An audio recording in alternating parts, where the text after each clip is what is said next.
Bismillah, alhamdulillah, wassalatu wassalamu ala rasulillahi wa ala alihi wa sahbihi ajma'in. My brothers and sisters in Islam, we are sitting only meters away from the grave of Rasulullah sallallahu alayhi wasallam. The grave of the Prophet sallallahu alayhi wasallam, of course, is where his body is. And the body of the Prophet is not eaten by the earth. So physically, as a body, he is still there, sallallahu alayhi wasallam. But my brothers and sisters in Islam, being close physically to the Messenger sallallahu alayhi wasallam alone is not a virtue.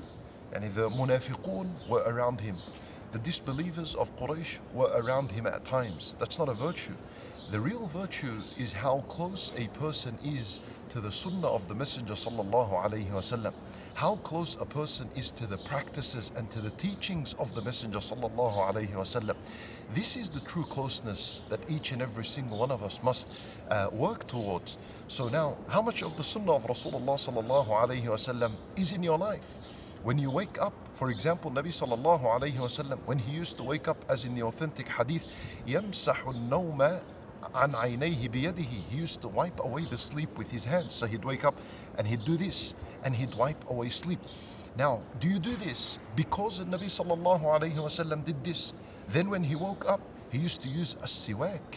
A siwak when he first woke up. This is a sunnah of the Messenger sallallahu alayhi wasallam. If you don't have the best form of a siwak, which is from the tree of al-arak, then the next best thing is to use a toothbrush that could work as a siwak, and to use it with the intention of emulating the teachings of the Prophet sallallahu alayhi wasallam.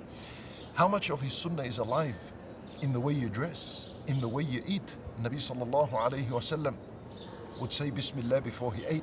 He would eat with 3 fingers. Then the Nabi sallallahu alayhi wasallam would eat only up to a third full, and then he would say Alhamdulillah alladhi at'amani hadha at-ta'am after he eats.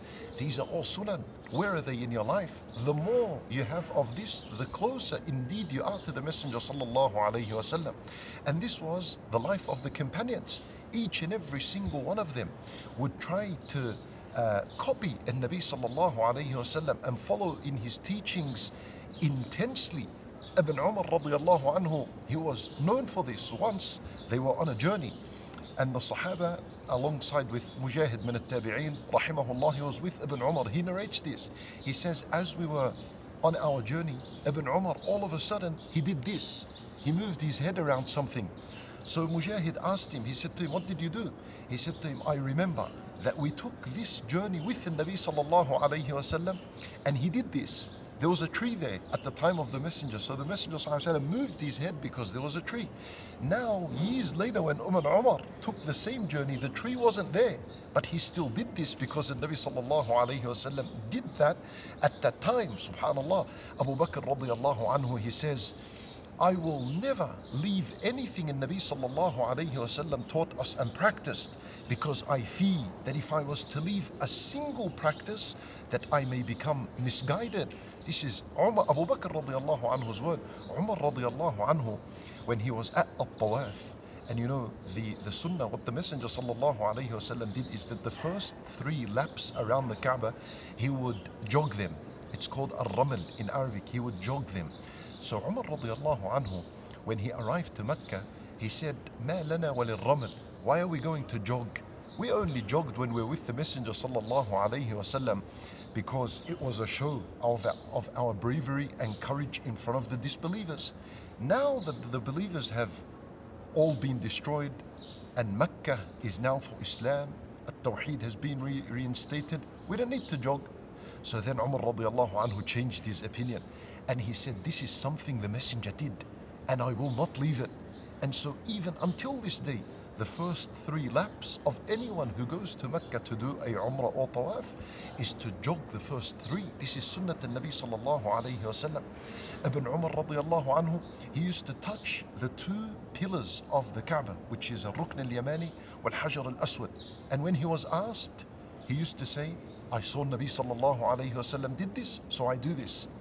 Ibn Umar as well, radiallahu anhu, he used to dye the sufra, like a yellowish color. He used to dye either his beard or his clothing.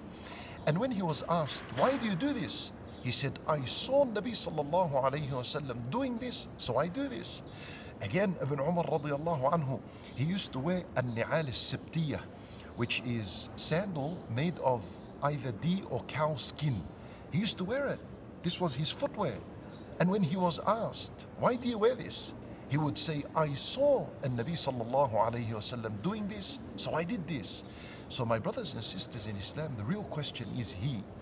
How many things do you do in your life that if you were asked about, or your family asked you about it, your children asked you about it, your friends asked you, or even if you asked yourself, who can honestly say, I do such and such because the Nabi sallallahu alayhi wasallam did it?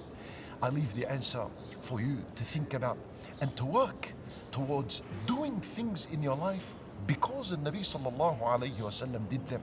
Even cultural and habitual matters that he would do, also a person, if he did them with the intention of doing what Nabi sallallahu alayhi wasallam did, there is reward, such as lengthening the hair or wearing a turban. And Nabi sallallahu alayhi wasallam never recommended this specifically, and so there's no reward in doing that. But if a person did it because the Nabi sallallahu alayhi wasallam did it, there is reward in it. For we ask Allah subhanahu wa ta'ala to allow us to imitate the Nabi sallallahu alayhi wasallam in our life. Wa sallallahu wa sallam wa baraka ala nabiyyina Muhammad wa ala alihi wa sahbihi ajma'in.